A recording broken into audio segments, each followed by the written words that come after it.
3 বছর পর আবারও ঢাকায় ফিরছে দেশের সবচেয়ে বড় রক মিউজিক উৎসব ঢাকা রক ফেস্ট 4.0, যা আয়োজন করতে যাচ্ছে স্কাই ট্র্যাকার। দেশীয় ব্যান্ড সঙ্গীত প্রেমীদের জন্য এ যেন এক বিশেষ মুহূর্ত। মে মাসেই বসবে এই জমকালো আসর। বিষয়টি নিশ্চিত করেছে আয়োজক স্কাই ট্র্যাকার প্রতিষ্ঠান নির্বাহী দোজা অ্যালেন, তবে এখনো তারিখ ঘোষণা করা হয়নি। দোজা অ্যালান জানান, ঢাকা রক ফেস্টের পরবর্তী আসরের জন্য প্রস্তুতি শুরু হয়েছে। শিগগিরই বিস্তারিত ঘোষণা দেওয়া হবে। বরাবরের মতোই এই আসরে দেশীয় ব্যান্ড দলগুলোই অংশ নেবে। এবারও দর্শকদের জন্য থাকছে গানের তাণ্ডব, গিটার সোলো, ড্রাম বিট আর অসংখ্য স্মৃতি।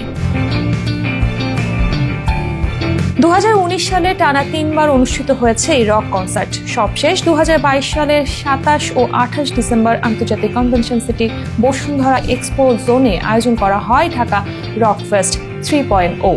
2 দিনের সেই আয়োজনে অংশ নিয়েছিল দেশের 32টি জনপ্রিয় ব্যান্ড। এর মধ্যে ছিল ওয়ারফেস, অর্থহীন, মেঘদল, আর্টসেল, নেমেসিস, অ্যাভয়েড, রাফা, ক্রিপ্টিক ফেইথ সহ আরো অনেক ব্যান্ড।